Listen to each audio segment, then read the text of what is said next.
देवी लक्ष्मी और आलक्ष्मी की अद्भुत कथा। एक बार की बात है, अश्रम विष्णु लोक में आई। तभी माँ लक्ष्मी ने उनसे कहा, अलक्ष्मी, मेरे रहते तुम विष्णु लोक में प्रवेश नहीं पा सकती, और फिर दरिद्रता की देवी का यहाँ क्या काम। तब अश्रम बोली, तीनों लोकों के स्वामी भगवान विष्णु की शरण में आई हूँ, ताकि वो मुझे स्वीकार कर अपने हृदय में स्थान दे। इस संसार में मुझे किसी ने नहीं स्वीकारा, इसलिए अब इस सृष्टि के स्वामी भगवान विष्णु का यह धर्म बनता है कि वो मुझे स्वीकारे। प्रभु, इस ब्रह्मांड में मेरा लक्ष्मी के साथ जन्म तो हो गया, किंतु किंतु मुझे किसी ने भी नहीं स्वीकारा। मैं इस संसार में लक्ष्यहीन भटक रही हूँ। अब आपको ही मुझे स्वीकार करना ही होगा। तब भगवान विष्णु बोले, चिंतित ना हो देवी अलक्ष्मी, जब इस संसार में आपका वर्ण किसी ने नहीं किया है, तो मैं आपका वर्ण करता हूँ। तब वहाँ पर शनिदेव आए और भगवान से कहा, आपका निर्णय सर्वोपरि है, किंतु देवी अलक्ष्मी और देवी लक्ष्मी एक ही स्थान पर वास नहीं कर सकती। यदि ऐसा हुआ तो सृष्टि पर अस्थिरता छा जाएगी। भगवान विष्णु बोले, शनिदेव, अब जो भी हो, हम देवी अलक्ष्मी को वचन दे चुके हैं। तब शनिदेव बोले, प्रभु, इसका एक उपाय है। पृथ्वी पर पीपल के वृक्ष को आपका स्वरूप माना जाता है। यदि देवी अलक्ष्मी पीपल के वृक्ष में वास करती है तो आपके चरणों में ही पाई जाएंगी। तब भगवान विष्णु बोले, आप सत्य कह रहे हैं शनिदेव, इससे सृष्टि के नियम भी बाधित नहीं होंगे। इस तरह शनिदेव की महिमा से अलक्ष्मी ने पीपल के पेड़ में विष्णु का वरण कर लिया। पीपल के पेड़ में रात को अलक्ष्मी रहती और दिन में वहां लक्ष्मी का वास होता। युग युगांतर बीते। अलक्ष्मी से यह सहन ना होता कि लक्ष्मी का सब गुणगान करते हैं और उसका सब तिरस्कार करते हैं। अलक्ष्मी ने अहंकार वश प्राणियों को दरिद्र करना आरंभ कर दिया, लोगों को पापी और अत्याचारी बना दिया। वो किसी भी तरह लक्ष्मी को छोटा और निर्बल सिद्ध करना चाहती थी। उसने सोचा, माँ लक्ष्मी का कितना वर्चस्व है। सभी लक्ष्मी माँ ने कहा, इसीलिए कहती हूँ कि तू भी यह स्वीकार कर ले कि मैं तुझसे महान हूँ। और लक्ष्मी लोगों को कष्ट देकर उन्हें दरिद्र बनाकर कोई महान नहीं बनता। लोग तो सदैव यही कामना करते हैं कि उनके जीवन पर तुम्हारी परछाई भी ना पड़े, जबकि मैं इस संसार की सबसे प्रिय देवी हूँ। पृथ्वी का हर मनुष्य मुझसे यह प्रार्थना करता है कि मैं उनके घरों में वास करूं। तो देखो, शनि भक्त राजा सुरसेन, जो हर दिवाली पर मेरी अनुकंपा पाने के लिए महालक्ष्मी अखंड पाठ करवाता है। दिवाली वाले दिन ये तेरा अखंड पाठ करना तो दूर, कंगाल होकर दर दर की भीख मांगेगा। तब तुझे स्वीकार करना पड़ेगा कि मैं तुझसे बड़ी देवी हूँ। सो आज से मैं राजा के जीवन में प्रवेश करने जाऊँ। तभी शनिदेव वहां आए और बोले, अलक्ष्मी, आप जो करने जा रही थी वो अधर्म है। राजा सुरसेन के सत्कर्मों के फल स्वरूप उसके भाग्य में देवी लक्ष्मी का वास है, और आप उसके भाग्य से देवी लक्ष्मी को निकाल नहीं सकती। यदि आपने ऐसा किया तो ये अन्याय होगा, और हम अपने भक्तों के साथ अन्याय नहीं होने देंगे। अलक्ष्मी बोली, न्याय के देवता शनिदेव, आप अलक्ष्मी की शक्ति को नहीं जानते। आप चाहे जितने जतन कर लें, मैं लक्ष्मी को सुरसेन के जीवन से निकाल कर रहूंगी। लक्ष्मी को मेरे आगे झुकना ही होगा। शनिदेव बोले, देवी लक्ष्मी, यह संभव नहीं है। राजा सूरसेन और उनकी पत्नी के आवाहन के बिना हम आपको उनके जीवन में प्रवेश करने नहीं देंगे। तो ठीक है।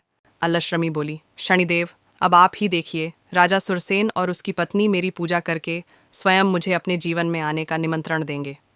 उसी रात को अलक्ष्मी राजा के महल में जा पहुंची और जोर जोर से रोने लगी। रानी ने सैनिकों को बुलाकर पूछा, इतनी रात को राजमहल में कौन स्त्री रो रही है, और इस समय महाराज भी महल में उपस्थित नहीं है। रानी ने अलक्ष्मी से पूछा, देवी कौन है आप, और इस समय ऐसे विलाप क्यों कर रही हैं। अलक्ष्मी बोली, महारानी प्रभा, मैं लक्ष्मी की बहन हूँ। मुझे अत्यधिक प्यास लगी है, क्या तुम मुझे जल दोगी। महारानी, कौन हो तुम, और इतनी रात को यहाँ। अलक्ष्मी बोली, महारानी, मैं एक दुखियारी और दरिद्र स्त्री हूँ। इस संसार ने मुझे धत्कार और तिरस्कार ही दिया है, इसीलिए मैं दर दर भटक रही हूँ। रानी बोली, हमारे राज्य में कोई भी प्राणी दुखी कैसे हो सकता है। तुम हमारे साथ महल में चलो, वहां तुम्हारे सारे संकट दूर हो जाएंगे। आओ हमारे साथ चलो। महल पहुंचने पर राजा ने रानी से कहा, आप किसी को बिना बताए कहाँ चली गई थी। हम आपके लिए चिंतित थे, आपके लिए हमने सारा महल ढूंढ लिया। रानी बोली, महाराज, हम तो पीपल के वृक्ष पर देवी लक्ष्मी की बहन को जल देने गए थे। राजा ने कहा, महारानी, यह तो आपने बहुत ही बड़ा अनर्थ कर दिया। आपने रात में पीपल के वृक्ष पर जिसे जल दिया वह लक्ष्मी की बहन अलक्ष्मी है। निर्धनता और दरिद्रता की देवी, आप उसे जल देकर अपने जीवन में प्रवेश करने का निमंत्रण दे आई हैं। रानी बोली, ये तो बहुत ही बड़ा अनर्थ हो गया, अब हम क्या करें। राजा बोले, महारानी, आप दुखी मत होइए। हम अपने कर्मों से देवी लक्ष्मी को रुष्ट नहीं होने देंगे, और आप स्वयं यह भली भांति जानती हैं, आज आपके द्वारा पीपल को सींचते ही देवी अलक्ष्मी आपके जीवन में आमंत्रित हो जाएंगी। किंतु हम आपको रोकेंगे नहीं, क्योंकि यही घटना देवी लक्ष्मी और अलक्ष्मी के बीच चल रहे युद्ध को निर्णायक मोड़ देगी। रानी बोली, महाराज, ये सब हमारे ही कारण हुआ है। ना ही हम अलक्ष्मी को निमंत्रित करते और ना ही यह सब होता, और आज तो दिवाली माँ लक्ष्मी का अखंड पाठ अधूरा रह जाएगा। राजा बोले, महारानी आप इसमें स्वयं को दोष मत दीजिए। कौन जाने इसमें कोई सृष्टि का चक्र छिपा हो।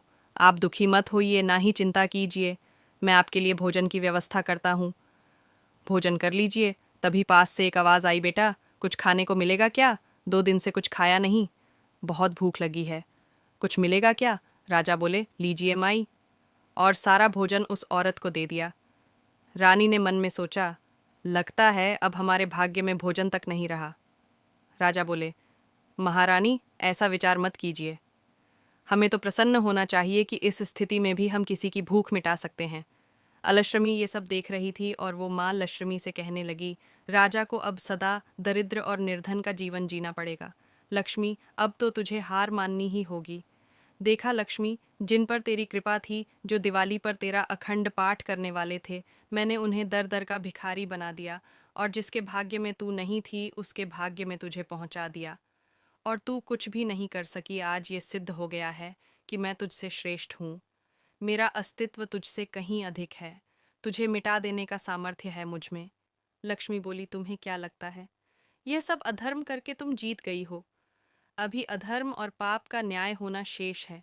रहा दिवाली पर मेरा अखंड पाठ, तो वो देखो, रानी के हाथों में मेरे नाम की ज्योत अभी भी जल रही। अलश्रमी ने देखा, रानी रो रोकर शनिदेव सेस और माँ लक्ष्मी से प्रार्थना कर रही थी। हमसे ऐसा कौन सा अपराध हो गया है जिसका हमें इतना कठोर दंड मिल रहा है? राजा बोले, हमारा भाई हमारा शत्रु हो गया है।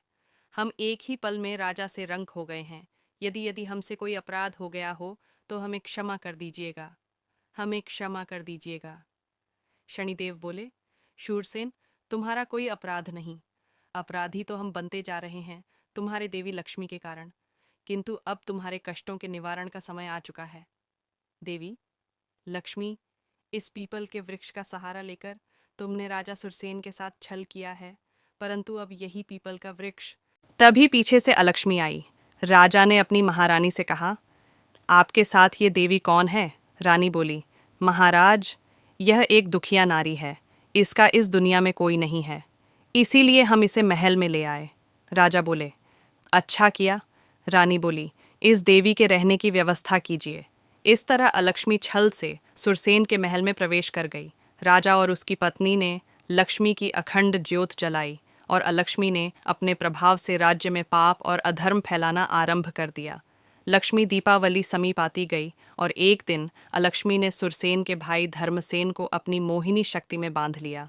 वह अलक्ष्मी से बोला, हम आपकी सुंदरता पर अपना मन हार चुके हैं, हम आपसे विवाह करना चाहते हैं। अलश्रमी बोली, हमारा वरण कोई साधारण मनुष्य नहीं कर सकता। राजा का भाई बोला, किंतु हम आपसे बहुत प्रेम करते हैं और आपको किसी भी मूल्य पर पाना चाहते हैं। देवी अलश्रमी बोली, तो इसके लिए तुम्हें एक विशेष कार्य करना होगा। अपने भाई का वह कर दो। राजा का भाई सीधा राजा के पास गया और बोला, आज से ये राज्य मेरा है और मेरे इस राज्य में आपको जीवित रहने का कोई अधिकार नहीं है। इतना कहकर तलवार मारने को तैयार हुआ। तभी वहां एक पलाश पुंज आया।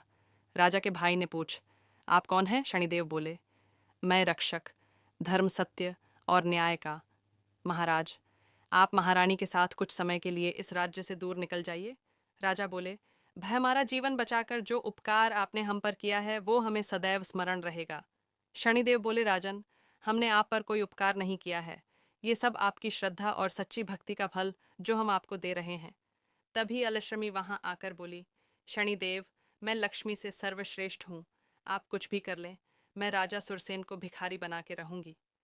तभी रानी बोली, महाराज ये सब हमारे ही कारण हुआ है, ना ही हम अलक्ष्मी को निमंत्रित करते और ना ही यह सब होता, और कल तो दिवाली माँ लक्ष्मी का अखंड पाठ अधूरा रह जाएगा।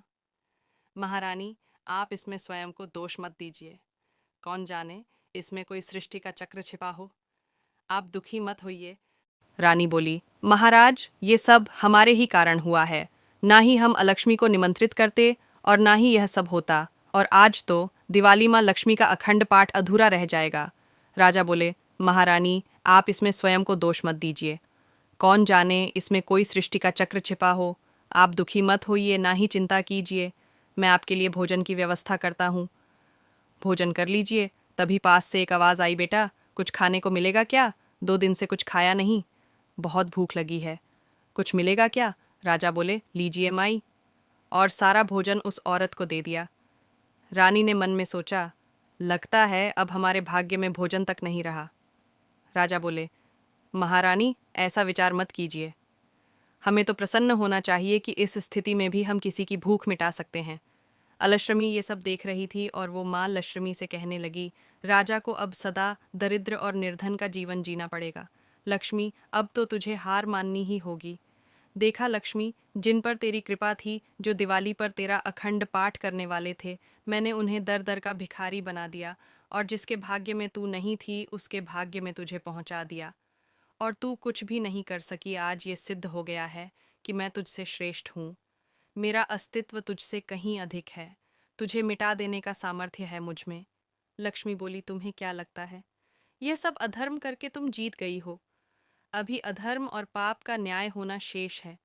रहा दिवाली पर मेरा अखंड पाठ, तो वो देखो, रानी के हाथों में मेरे नाम की ज्योत अभी भी जल रही। अलश्रमी ने देखा, रानी रो रोकर शनिदेव सेस और माँ लक्ष्मी से प्रार्थना कर रही थी। हमसे ऐसा कौन सा अपराध हो गया है जिसका हमें इतना कठोर दंड मिल रहा है? राजा बोले, हमारा भाई हमारा शत्रु हो गया है। हम एक ही पल में राजा से रंक हो गए हैं। यदि यदि हमसे कोई अपराध हो गया हो तो हमें क्षमा कर दीजिएगा, हमें क्षमा कर दीजिएगा। शनिदेव बोले, शूरसेन, तुम्हारा कोई अपराध नहीं। अपराधी तो हम बनते जा रहे हैं तुम्हारे देवी लक्ष्मी के कारण, किंतु अब तुम्हारे कष्टों के निवारण का समय आ चुका है। देवी लक्ष्मी, इस पीपल के वृक्ष का सहारा लेकर तुमने राजा सुरसेन के साथ छल किया है, परंतु अब यही पीपल का वृक्ष उनके साथ न्याय करेग। शनिदेव बोले, प्रणाम महाराज। मैं अपने साथ एक ऐसे व्यक्ति को लाया हूँ जिसके पास एक अद्भुत पीपल का पौधा है, उससे दिव्य मणियाँ बरसती हैं। राजा एक सैनिक से बोले, उस व्यक्ति को दरबार में ले आओ। वह व्यापारी दरबार में आया। राजा बोले, व्यापारी, तुम्हारे पास जो पौधा है उसमें क्या है? व्यापारी बोला, स्वयं देख लीजिए। शनिदेव बोले, ये पौधा तो राजा के पास होना चाहिए। तुम एक काम करो, यह पौधा राजा को दे दो। व्यापारी बोला, हे महाराज, हम इसे कैसे दे सकते हैं? हमारे पास तो केवल एक ही है। राजा बोले, तुम इसका मूल्य ले लो हमसे, अन्यथा हम इसे बलपूर्वक तुमसे छीन लेंगे। ठीक है महाराज, आप इस पौधे के बराबर का सोना हमें तौल कर दे दीजिए। तभी अलश्रमी वहाँ छुपकर आई और सोचने लगी, नहीं, ये नहीं हो सकता। दिन में पीपल के पेड़ में लक्ष्मी रहती है, और अगर धर्मसेन ने इसे स्वीकार लिया तो मेरा प्रभाव खत्म हो जाएगा। राजा बोले, महामंत्री, इस पौधे के वजन के बराबर सोना तोल दिया जाए। जी महाराज। तभी रानी वहाँ आई और बोली, हे महाराज, महाराज, ये व्यक्ति आपको छलने की चेष्टा कर रहा है। राजा बोला, आप चुप रहिए देवी, हमने इस पौधे का चमत्कार अपनी आंखों से देखा है। रानी बोली, ये क्या हो रहा है? इतना सा पौधा और इतना सारा धन।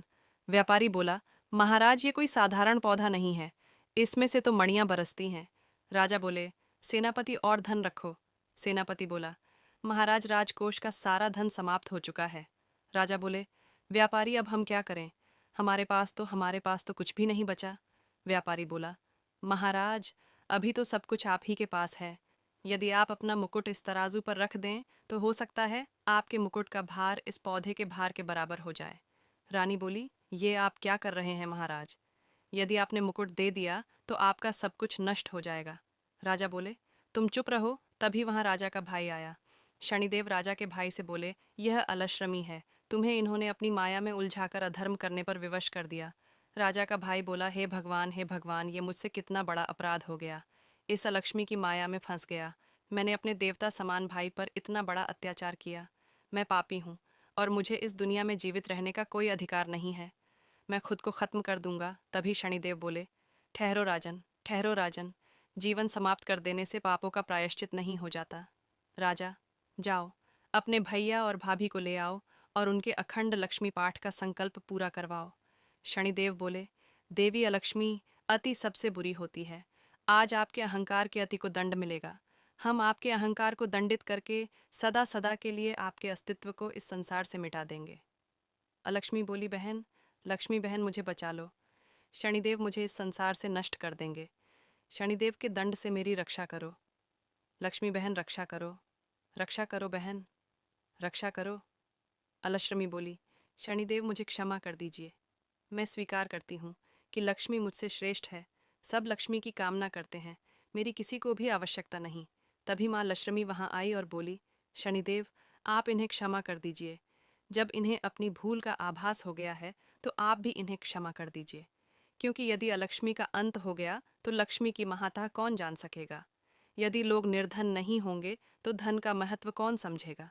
शनिदेव बोले, देवी आपके विचार तो उत्तम है, परंतु देवी अलक्ष्मी को हम दंड तो अवश्य देंगे। आज हम अलश्रमी को दंडित करते हैं। आज से इनका वास वही होगा जहाँ पर पाप, अधर्म और असत्य है। केवल शुक्रवार की रात्रि को ही देवी अलक्ष्मी का वास पीपल के वृक्ष में होगा। जो भी मनुष्य सवेरे जल से पीपल को सींच कर धूप दीप जलाकर पीपल की पूजा करेगा, उस पर देवी लक्ष्मी की सदा कृपा रहेगी। शनिदेव बोले, श्री लक्ष्मी जी, आज दीपावली के शुभ अवसर पर महाराज सुरसेन ने अखंड ज्योत के साथ आपके अखंड पाठ को पूर्ण कर दिया है। आज से पीपल के वृक्ष में हर शनिवार के दिन केवल आपका ही वास होगा, और उस दिन जो कोई भी पीपल के वृक्ष की पूजा करेगा उस पर देवी लक्ष्मी की विशेष कृपा होगी और उन्हें अलक्ष्मी का कभी सामना नहीं करना पड़ेगा। बोलो लक्ष्मी माता की जय। अगर आप सभी को मेरी वीडियो पसंद आई है तो उसे लाइक करें, शेयर करें, सब्सक्राइब करें। राधे राधे।